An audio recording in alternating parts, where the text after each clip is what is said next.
Hey guys, welcome back to the channel. So let's continue Sophie's world. Athens. Several tall buildings had risen from the ruins. Early that evening, Sophie's mother went to visit a friend. As soon as she was out of the house, Sophie went down the garden to the den. There she found a thick package beside the big cookie tin. Sophie tore it open. It was a video cassette. She ran back to the house. A videotape. How on earth did the philosopher know they had a VCR? And what was on the cassette? Sophie put the cassette into the recorder. A sprawling city appeared on the TV screen. As the camera zoomed in on the Acropolis, Sophie realized that the city must be Athens. She had often seen pictures of the ancient ruins there. It was a live shot. Summer-clad tourists with cameras slung about them were swarming among the ruins. One of them looked as if he was carrying a notice board. There it was again.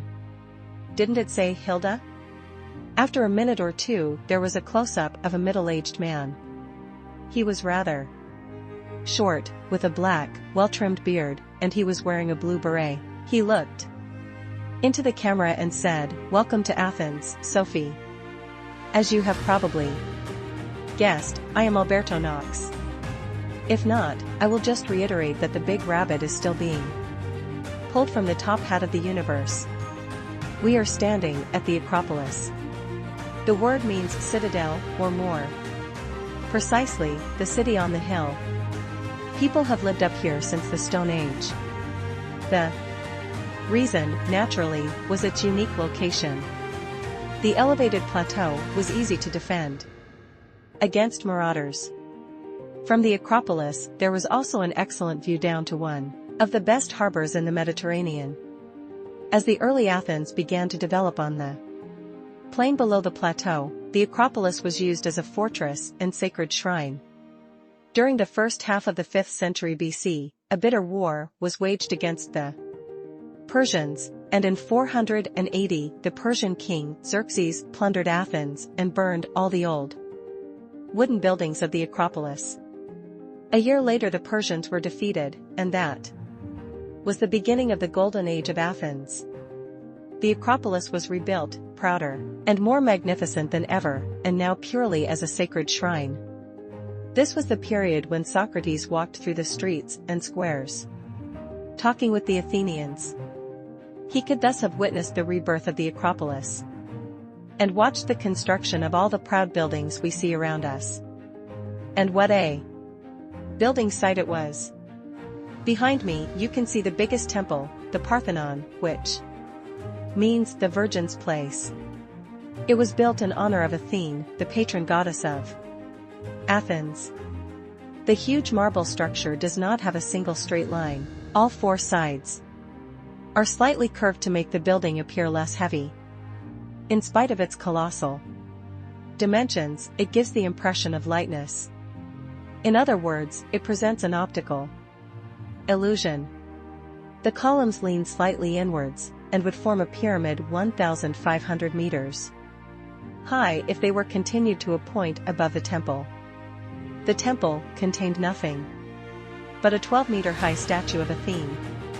The white marble, which in those days was painted in vivid colors, was transported here from a mountain 16 kilometers away. Sophie sat with her heart in her mouth. Was this really the philosopher talking to her? She had only seen his profile that one time in the darkness. Could he be the same man who was now standing at the Acropolis in Athens? He began to walk along the length of the temple, and the camera followed him. He walked right to the edge of the terrace and pointed out over the landscape. The camera focused on an old theater which lay just below the plateau of the Acropolis. "There you can see the old Dionysus Theater," continued the man in the beret. "It is probably the very oldest theater in Europe. This is where the great tragedies of Aeschylus, Sophocles, and Euripides were performed during the time of Socrates. I referred earlier to the ill-fated King Oedipus. The tragedy about him, by Sophocles, was first performed here. But they also played comedies. The best-known writer of comedies was Aristophanes, who also wrote a spiteful comedy about Socrates as the buffoon of Athens. Right at the back, you can see the stone wall, which the actors used as a backdrop. It was called skene, and is the origin of our word scene. Incidentally, the word theater comes from an old Greek word meaning to see.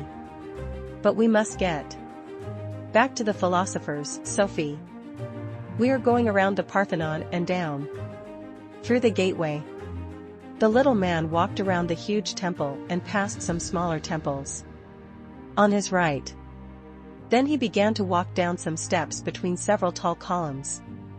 When he reached the foot of the Acropolis, he went up a small hill and pointed out toward Athens. The hill we are standing on is called Areopagos. It was here that the Athenian High Court of Justice passed judgment in murder trials.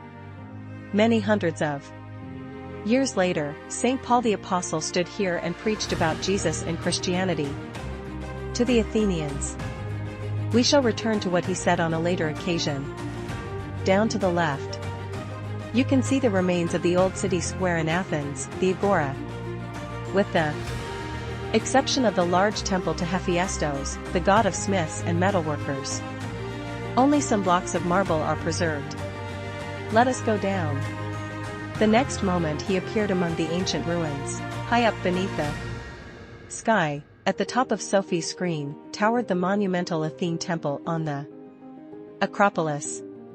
Her philosophy teacher had seated himself on one of the blocks of marble. He looked into the camera and said, "We are sitting in the old Agora in Athens. A sorry sight, don't you think? Today, I mean. But once it was surrounded by splendid temples, courts of justice, and other public offices, shops, a concert hall, and even a large gymnastics building. All situated around the square, which was a large open space. The whole of European civilization was founded in this modest area. Words such as politics and democracy, economy and history, biology and physics, mathematics and logic, theology and philosophy, ethics and psychology, theory and method, idea and system date back to the tiny populace whose everyday life centered around this square. This is where Socrates spent so much of his time, talking to the people he met. He might have buttonholed a slave bearing a jar of olive oil and asked the unfortunate man a question on philosophy, for Socrates held that a slave had the same common sense as a man of rank. Perhaps he stood in an animated wrangle with one of the citizens, or held a subdued conversation with his young pupil Plato. It is extraordinary to think about. We still speak of Socratic or Platonic philosophy, but actually being Plato or Socrates is quite another matter. Sophie certainly did think it was extraordinary to think about. But she thought it was just as extraordinary the way her philosopher was suddenly talking to her on a video that had been brought to her own secret hideout in the garden by a mysterious dog. The philosopher rose from the block of marble he was sitting on and said quietly, "It was actually my intention to leave it at that, Sophie. I wanted you to see the Acropolis and the remains of the old Agora in Athens. But I am not yet sure that you have grasped just how splendid these surroundings once were, so I am very tempted to go a bit further. It is quite irregular, of course, but I am sure I can count on it remaining just between the two of us. Oh well, a tiny glimpse will suffice anyway." He said no more, but remained standing there for a long time, staring into the camera. While he stood there, several tall buildings had risen from the ruins. As if by magic, all the old buildings were once again standing. Above the skyline, Sophie could still see the Acropolis, but now both that and all the buildings down on the square were brand new. They were covered with gold and painted in garish colors. Gaily dressed people were strolling about the square. Some wore swords, others carried jars on their heads, and one of them had a roll of papyrus under his arm. Then Sophie recognized her philosophy teacher. He was still wearing the blue beret, but now he was dressed in a yellow tunic in the same style as everyone else. He came towards Sophie, looked into the camera, and said, "That's better. Now we are in the Athens of antiquity, Sophie. I wanted you to come here in person, you see. We are in the year 402 BC, only 3 years before Socrates dies. I hope you appreciate this exclusive visit because it was very difficult to hire a video camera." Sophie felt dizzy. How could this weird man suddenly be in Athens 2,400 years ago? How could she be seeing a video film of a totally different age? There were no videos in antiquity, so could this be a movie? But all the marble buildings looked real. If they had recreated all of the old square in Athens as well as the Acropolis just for the sake of a film, the sets would have cost a fortune. At any rate, it would be a colossal price to pay just to teach Sophie about Athens. The man in the beret looked up at her again. "Do you see those 2 men over there under the colonnade?" Sophie noticed an elderly man in a crumpled tunic. He had a long unkempt beard, a snub nose, eyes like gimlets, and chubby cheeks. Beside him stood a handsome young man. "That is Socrates and his young pupil, Plato. You are going to meet them personally." The philosopher went over to the 2 men, took off his beret, and said something which Sophie did not understand. It must have been in Greek. Then he looked into the camera and said, "I told them you were a Norwegian girl who would very much like to meet them. So now Plato will give you some questions to think about. But we must do it quickly before the guards discover us." Sophie felt the blood pounding in her temples as the young man stepped forward and looked into the camera. "Welcome to Athens, Sophie," he said in a gentle voice. He spoke with an accent. "My name is Plato, and I am going to give you 4 tasks. First, you must think over how a baker can bake 50 absolutely identical cookies. Then you can ask yourself why all horses are the same. Next, you must decide whether you think that man has an immortal soul. And finally, you must say whether men and women are equally sensible. Good luck." Then the picture on the TV screen disappeared. Sophie wound and rewound the tape, but she had seen all there was. Sophie tried to think things through clearly. But as soon as she thought one thought, another one crowded in before she had thought the first one to its end. She had known from the start that her philosophy teacher was eccentric. But when he started to use teaching methods that defied all the laws of nature, Sophie thought he was going too far. Had she really seen Socrates and Plato on TV? Of course not, that was impossible, but it definitely wasn't a cartoon. Sophie took the cassette out of the video recorder and ran up to her room with it. She put it on the top shelf with all the Lego blocks. Then she sank onto the bed, exhausted, and fell asleep. Some hours later her mother came into the room. She shook Sophie gently and said, "What's the matter, Sophie? You've gone to sleep with all your clothes on." Sophie blinked her eyes sleepily. "I've been to Athens," she mumbled. That was all she could manage to say as she turned over and went back to sleep. Plato. A longing to return to the realm of the soul. Sophie woke with a start early the next morning. She glanced at the clock. It was only a little after 5, but she was so wide awake that she sat up in bed. Why was she wearing a dress? Then she remembered everything. She climbed onto a stool and looked on the top shelf of the closet. Yes, there, at the back, was the video cassette. It hadn't been a dream after all, at least, not all of it. But she couldn't really have seen Plato and Socrates. Oh, never mind.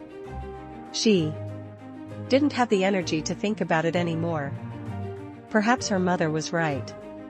Perhaps she was acting a bit nuts these days. Anyway, she couldn't go back to sleep. Perhaps she ought to go down to the den and see if the dog had left another letter. Sophie crept downstairs, put on a pair of jogging shoes, and went out. In the garden everything was wonderfully clear and still. The birds were chirping so energetically that Sophie could hardly keep from laughing. The morning dew twinkled in the grass like drops of crystal. Once again, she was struck by the incredible wonder of the world. Inside the old hedge it was also very damp. Sophie saw no new letter from the philosopher, but nevertheless she wiped off one of the thick roots and sat down. She recalled that the video Plato had given her some questions to answer.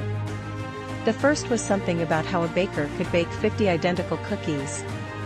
Sophie had to think very carefully about that, because it definitely wouldn't be easy. When her mother occasionally baked a batch of cookies, they were never all exactly the same.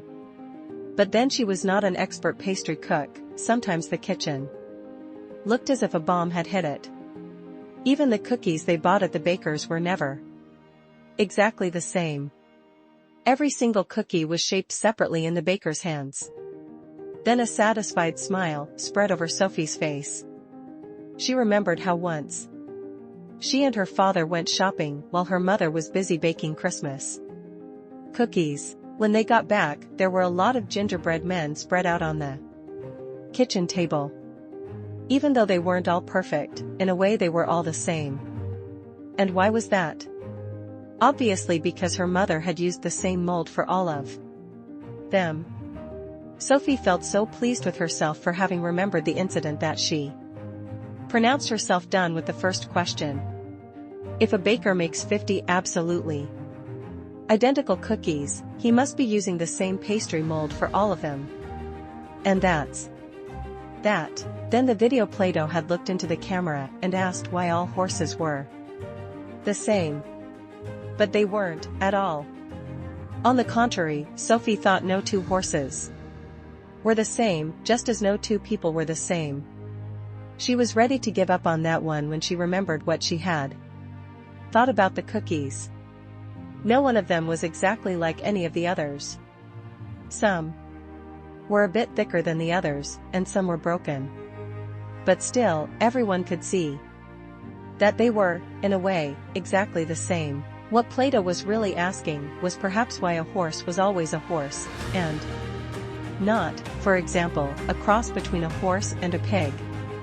Because even though some horses were as brown as bears and others were as white as lambs, all horses had something in common. Sophie had yet to meet a horse with 6 or 8 legs, for example. But surely Plato couldn't believe that what made all horses alike was that they were made with the same mold? Then Plato had asked her a really difficult question. Does man have an immortal soul? That was something Sophie felt quite unqualified to answer. All she knew was that dead bodies were either cremated or buried, so there was no future for them. If man had an immortal soul, one would have to believe that a person consisted of 2 separate parts, a body that gets worn out after many years, and a soul that operates more or less independently of what happens to the body. Her grandmother had said once that she felt it was only her body that was old. Inside she had always been the same young girl. The thought of the young girl led Sophie to the last question: are women and men equally sensible? She was not so sure about that. It depended on what Plato meant by sensible. Something the philosopher had said about Socrates came into her mind. Socrates had pointed out that everyone could understand philosophical truths if they just used their common sense. He had also said that a slave had the same common sense as a nobleman. Sophie was sure that he would also have said that women had the same common sense as men. While she sat thinking, there was a sudden rustling in the hedge, and the sound of something puffing and blowing like a steam engine. The next second, the golden Labrador slipped into the den. It had a large envelope in its mouth. Hermes, cried Sophie. Drop it. Drop it. The dog dropped the envelope in Sophie's lap, and Sophie stretched out her hand to pat the dog's head. Good boy, Hermes, she said. The dog lay down and allowed itself to be patted. But after a couple of minutes it got up and began to push its way back through the hedge, the same way it had come in. Sophie followed with the brown envelope in her hand. She crawled through the dense thicket and was soon outside the garden. Hermes had already started to run toward the edge of the woods, and Sophie followed a few yards behind. Twice the dog turned around and growled, but Sophie was not to be deterred. This time she was determined to find the philosopher, even if it meant running all the way to Athens. The dog ran faster and suddenly turned off down a narrow path. Sophie chased him, but after a few minutes he turned and faced her, barking like a watchdog. Sophie still refused to give up, taking the opportunity to lessen the distance between them. Hermes turned and raced down the path. Sophie realized that she would never catch up with him. She stood quite still for what seemed like an eternity, listening to him running farther and farther away. Then all was silent. She sat down on a tree stump by a little clearing in the woods. She still had the brown envelope in her hand. She opened it, drew out several typewritten pages, and began to read. Plato's Academy. Thank you for the pleasant time we spent together, Sophie. In Athens, I mean. So now I have at least introduced myself. And since I have also introduced Plato, we might as well begin without further ado. Plato, 428 to 347 BC, was 29 years old when Socrates drank the hemlock. He had been a pupil of Socrates for some time and had followed his trial very closely.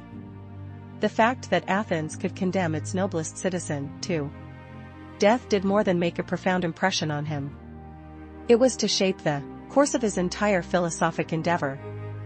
To Plato, the death of Socrates was a striking example of the conflict that can exist between society as it really is and the true or ideal society. Plato's first deed as a philosopher was to publish Socrates' Apology, an account of his plea to the large jury. As you will no doubt recall, Socrates never wrote anything down, although many of the pre-Socratics did. The problem is that hardly any of their written material remains. But in the case of Plato, we believe that all his principal works have been preserved. In addition to Socrates' Apology, Plato wrote a collection of epistles and about 25 philosophical dialogues. That we have these works today is due not least to the fact that Plato set up his own school of philosophy in a grove not far from Athens, named after the legendary Greek hero Academus. The school was therefore known as the Academy. Since then, many thousands of academies have been established all over the world. We still speak of academics and academic subjects. The subjects taught at Plato's Academy were philosophy, mathematics, and gymnastics, although perhaps taught is hardly the right word. Lively discourse was considered most important at Plato's Academy. So it was not purely by chance that Plato's writings took the form of dialogues the eternally true, eternally beautiful, and eternally good. In the introduction to this course I mentioned that it could often be a good idea to ask what a particular philosopher's project was. So now I ask, what were the problems Plato was concerned with? Briefly, we can establish that Plato was concerned with the relationship between what is eternal and immutable, on the one hand, and what flows on the other. Just like the pre-Socratics, in fact, we've seen how the Sophists and Socrates turned their attention from questions of natural philosophy to problems related to man and society. And yet in one sense, even Socrates and the Sophists were preoccupied with the relationship between the eternal and immutable, and the flowing They were interested in the problem as it related to human morals and society's ideals or virtues. Very briefly, the sophists thought that perceptions of what was right or wrong varied from one city-state to another, and from one generation to the next. So right and wrong was something that flowed. This was totally unacceptable to Socrates. He believed in the existence of eternal and absolute rules for what was right or wrong. By using our common sense, we can all arrive at these immutable norms, since human reason is in fact eternal and immutable. Do you follow, Sophie? Then along comes Plato. He is concerned with both what is eternal and immutable in nature and what is eternal and immutable as regards morals and society. To Plato, these two problems were one and the same. He tried to grasp a reality that was eternal and immutable. And to be quite frank, that is precisely what we need philosophers for. We do not need them to choose a beauty queen or the day's bargain in tomatoes. This is why they are often unpopular. Philosophers will try to ignore highly topical affairs and instead try to draw people's attention to what is eternally true, eternally beautiful, and eternally good. We can thus begin to glimpse at least the outline of Plato's philosophical project.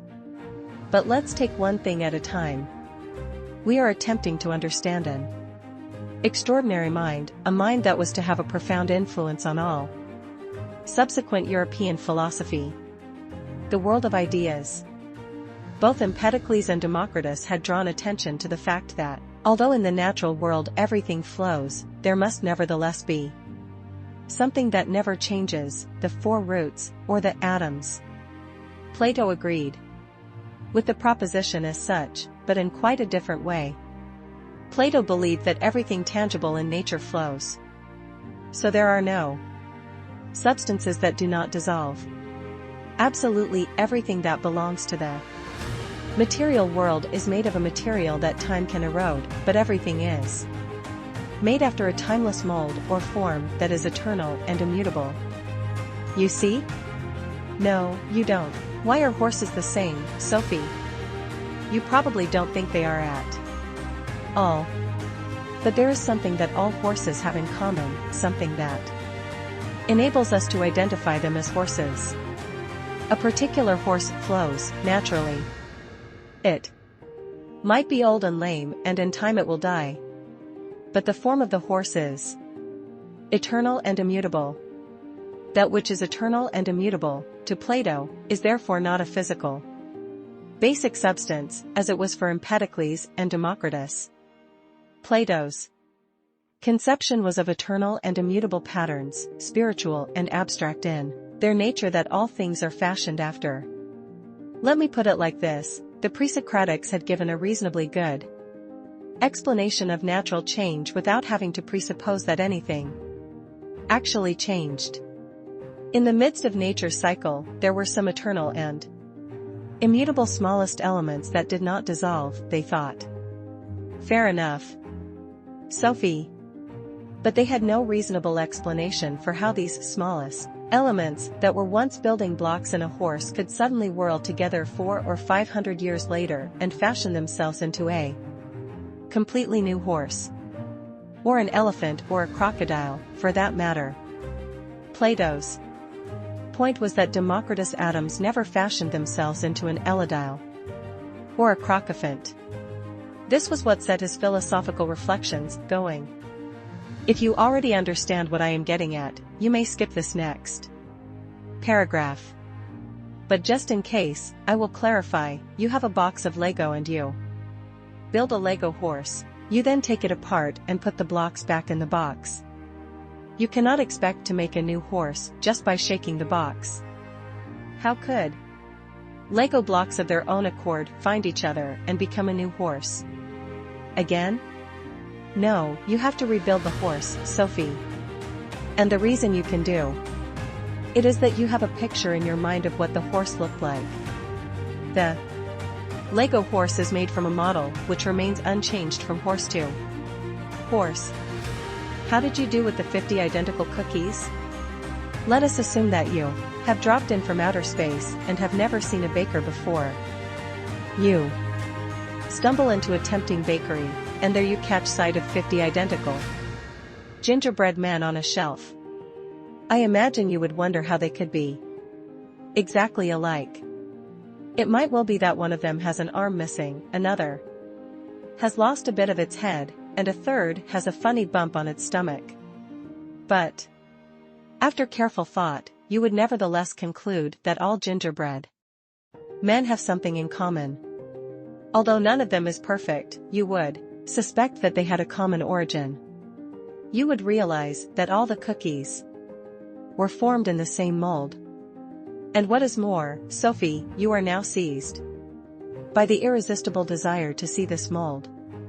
Because clearly, the mold itself must be utter perfection, and in a sense, more beautiful, in comparison with these crude copies.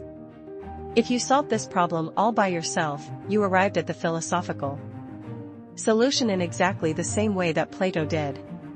Like most philosophers, he dropped in from outer space. He stood up, on the very tip of one of the fine hairs of the rabbit's fur.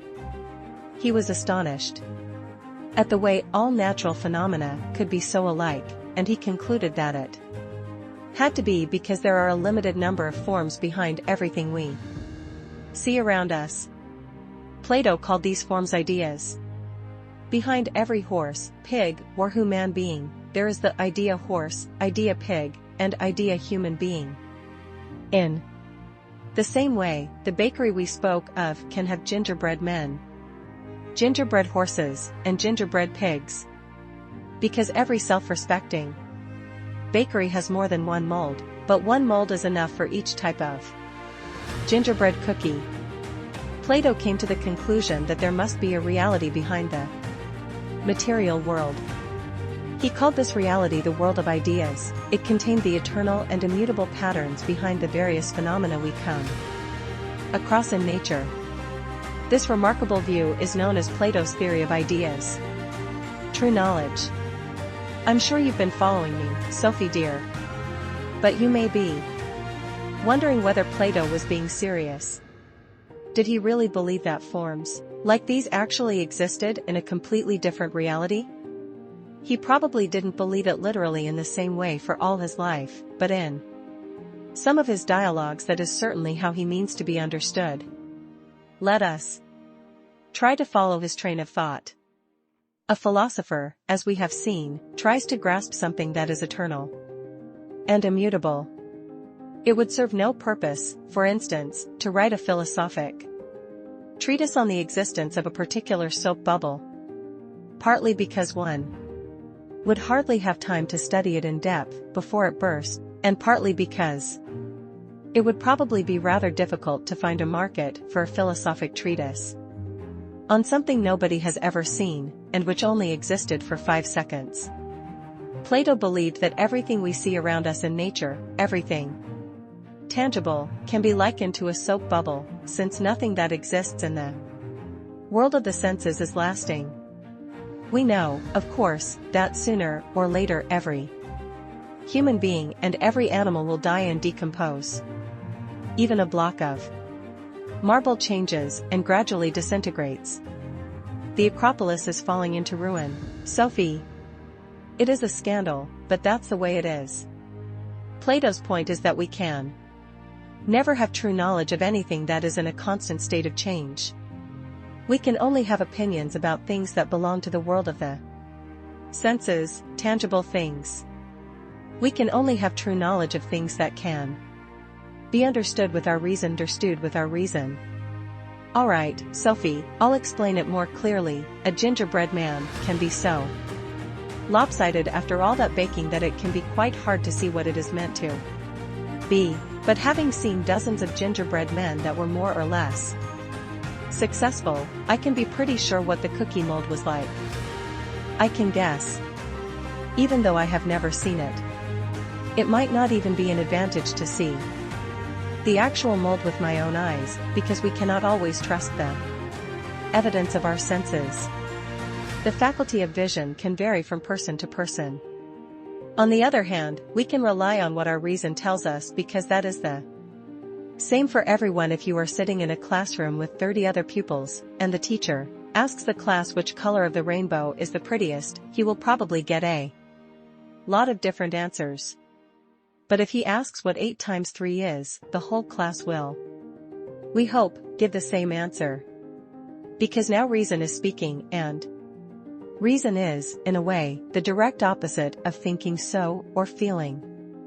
We could say that reason is eternal and universal, precisely because it only expresses eternal and universal states. Plato found mathematics very absorbing because mathematical states never change. They are therefore states we can have true knowledge of.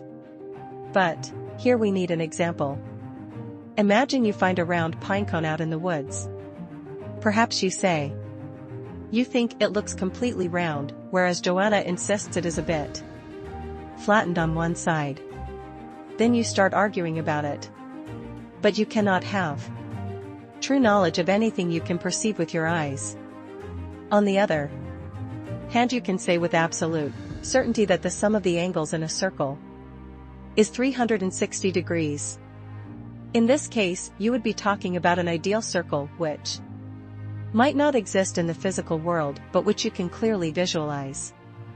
You are dealing with the hidden gingerbread man mold and not with the particular cookie on the kitchen table. In short, we can only have inexact conceptions of things we perceive with our senses. But we can have true knowledge of things we understand with our reason. The sum of the angles in a triangle will remain 180 degrees to the end of time, and similarly, the idea horse will walk on 4 legs even if all the horses in the sensory world break a leg. An immortal soul. As I explained, Plato believed that reality is divided into 2 regions. One region is the world of the senses, about which we can only have approximate or incomplete knowledge by using our 5 approximate or incomplete senses. In this sensory world, everything flows and nothing is permanent. Nothing in the sensory world is, there are only things that come to be and pass away. The other region is the world of ideas, about which we can have true knowledge by using our reason. This world of ideas cannot be perceived by the senses, but the ideas, or forms, are eternal and immutable. According to Plato, man is a dual creature. We have a body that flows, is inseparably bound to the world of the senses, and is subject to the same fate as everything else in this world, a soap bubble, for example. All our senses are based in the body and are consequently unreliable. But we also have an immortal soul, and this soul is the realm of reason. And not being physical, the soul can survey the world of ideas. But that's not all, Sophie. It's not all. Plato also believed that the soul existed before it inhabited the body. It was lying on a shelf in the closet with all the cookie molds.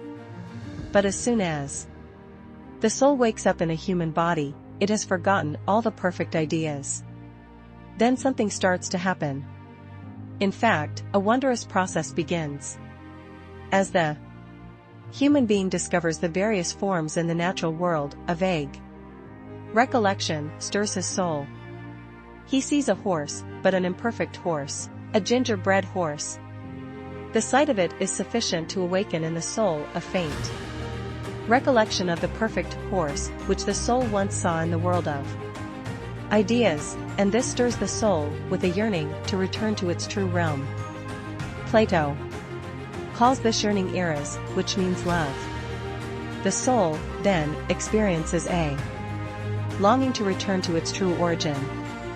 From now on, the body and the whole sensory world is experienced as imperfect and insignificant.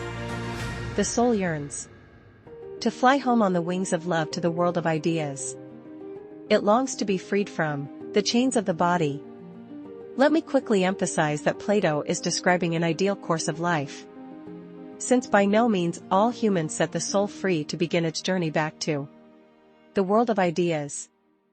Most people cling to the sensory world's reflections of ideas. They see a horse and another horse, but they never see that of which. Every horse is only a feeble imitation. They rush into the kitchen and stuff themselves with gingerbread cookies without so much as a thought as to where they came from. What Plato describes is the philosopher's way. His philosophy can be read as a description of philosophic practice. When you see a shadow, Sophie, you will assume that there must be something casting the shadow. You see the shadow of an animal. You think it may be a horse, but you are not quite sure. So you turn around and see the horse itself, which of course is infinitely more beautiful and sharper in outline than the blurred horse shadow. Plato believed similarly that all natural phenomena are merely shadows of the eternal forms or ideas. But most people are content with a life among shadows. They give no thought to what is casting the shadows. They think shadows are all there are, never realizing even that they are, in fact, shadows. And thus they pay no heed to the immortality of their own soul. Out of the darkness of the cave, Plato relates a myth which illustrates this. We call it the myth of the cave. I'll retell it in my own words. Imagine some people living in an underground cave. They sit with their backs to the mouth of the cave with their hands and feet bound in such a way that they can only look at the back wall of the cave. Behind them is a high wall, and behind that wall pass human-like creatures, holding up various figures above the top of the wall. Because there is a fire behind these figures, they cast flickering shadows on the back wall of the cave. So the only thing the cave dwellers can see is the shadow play. They have been sitting in this position since they were born, so they think these shadows are all there are. Imagine now that one of the cave dwellers manages to free himself from his bonds. The first thing he asks himself is where all these shadows on the cave wall come from. What do you think happens when he turns around and sees the figures being held up above the wall? To begin with, he is dazzled by the sharp sunlight. He is also dazzled by the clarity of the figures, because until now he has only seen their shadow. If he manages to climb over the wall and get past the fire into the world outside, he will be even more dazzled. But after rubbing his eyes, he will be struck by the beauty of everything. For the first time he will see colors and clear shapes. He will see the real animals and flowers that the cave shadows were only poor reflections of. But even now he will ask himself where all the animals and flowers come from. Then he will see the sun in the sky, and realize that this is what gives life to these flowers and animals, just as the fire made the shadows visible. The joyful cave dweller could now have gone skipping away into the countryside, delighting in his newfound freedom. But instead he thinks of all the others who are still down in the cave. He goes back. Once there, he tries to convince the cave dwellers that the shadows on the cave wall are but flickering reflections of real things. But they don't believe him. They point to the cave wall and say that what they see is all there is. Finally they kill him. What Plato was illustrating in the myth of the cave is the philosopher's road from shadowy images to the true ideas behind all natural phenomena.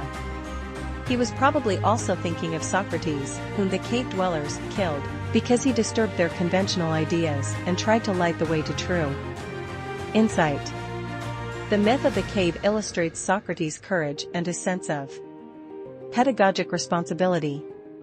Plato's point was that the relationship between the darkness of the cave and the world beyond corresponds to the relationship between the forms of the natural world and the world of ideas. Not that he meant that the natural world is dark and dreary, but that it is dark and dreary in comparison with the clarity of ideas. A picture of a beautiful landscape is not dark and dreary either. But it is only a picture, the philosophic state. The myth of the cave is found in Plato's dialogue The Republic. In this dialogue, Plato also presents a picture of the ideal state, that is to say an imaginary, ideal, or what we would call a utopian, state. Briefly, we could say that Plato believed the state should be governed by philosophers. He bases his explanation of this on the construction of the human body. According to Plato, the human body is composed of three parts: the head, the chest, and the abdomen. For each of these three parts there is a corresponding faculty of the soul. Reason belongs to the head, will belongs to the chest, and appetite belongs to the abdomen. Each of these soul faculties also has an ideal or virtue. Reason aspires to wisdom, will aspires to courage, and appetite must be curbed so that temperance can be exercised. Only when the three parts of the body function together as a unity do we get a harmonious or virtuous individual. At school, a child must first learn to curb its appetites, then it must develop courage, and finally reason leads to wisdom. Plato now imagines a state built up exactly like the tripartite human body. Where the body has head, chest, and abdomen, the state has rulers, auxiliaries, and ephorers, farmers, for example. Here Plato clearly uses Greek medical science as his model. Just as a healthy and harmonious man exercises balance and temperance, so a virtuous state is characterized by everyone knowing their place in the overall picture. Like every aspect of Plato's philosophy, his political philosophy is characterized by rationalism. The creation of a good state depends on its being governed with reason. Just as the head governs the body, so philosophers must rule society. Let us attempt a simple illustration of the relationship between the three parts of man and the state. Body, soul, virtue, state. Head, reason, wisdom, rulers. Chest, will, courage, auxiliaries. Abdomen, appetite, temperance, laborers. Plato's ideal state is not unlike the old Hindu caste system, in which each and every person has his or her particular function for the good of the whole. Even before Plato's time, the Hindu caste system had the same tripartite division between the auxiliary caste, or priest caste. Plato's ideal state is not unlike the old Hindu caste system, in which each and every person has his or her particular function for the good of the whole. Even before Plato's time, the Hindu caste system had the same tripartite division between the auxiliary caste, or priest caste. Rulers and warriors are not allowed family life or private property. The rearing of children is considered too important to be left to the individual, and should be. The Plato was the first philosopher to advocate state-organized nursery schools and full-time education. After a number of significant political setbacks, Plato wrote the Tos, in which he described the constitutional state as the next best state. He now reintroduced both private property and family ties. Women's freedom, thus, became more restricted. However, he did say that a state that does not educate and train women is like a man who only trains his right arm. All in all, we can say that Plato had a positive view of women, considering the time he lived in. In the Dialogue Symposium, he gives a woman, the legendary priestess Diotima, the honor of having given Socrates his philosophic insight. So that was Plato, Sophie. His astonishing theories have been discussed and criticized for more than 2,000 years. The first man to do so was one of the pupils from his own academy. His name was Aristotle, and he was the third great philosopher from Athens. I'll say no more. While Sophie had been reading about Plato, the sun had risen over the woods to the east. It was peeping over the horizon, just as she was reading, how one man clambered out of the cave and blinked in the dazzling light outside. It was almost as if she had herself emerged from an underground cave. Sophie felt that she saw nature in a completely different way after reading about Plato. It was rather like having been colorblind. She had seen some shadows, but had not seen the clear ideas. She was not sure Plato was right in everything he had said about the eternal patterns, but it was a beautiful thought that all living things were imperfect copies of the eternal forms in the world of ideas, because wasn't it true that all flowers, trees, human beings, and animals were imperfect? Everything she saw around her was so beautiful and so alive that Sophie had to rub her eyes to really believe it. But nothing she was looking at now would last. And yet, in 100 years, the same flowers and the same animals would be here again.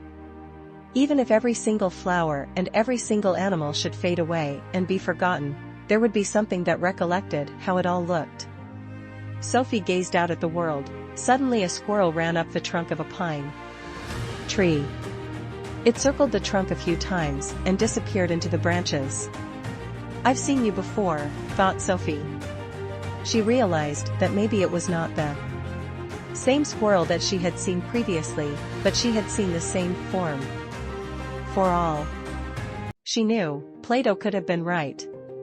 Maybe she really had seen the eternal squirrel before, in the world of ideas, before her soul had taken residence in a human body. Could it be true that she had lived before? Had her soul existed before it got a body to move around in? And was it really true that she carried a little golden nugget inside her, a jewel that cannot be corroded by time, a soul that would live on when her own body grew old and died? So thank you for watching. We will continue in next video.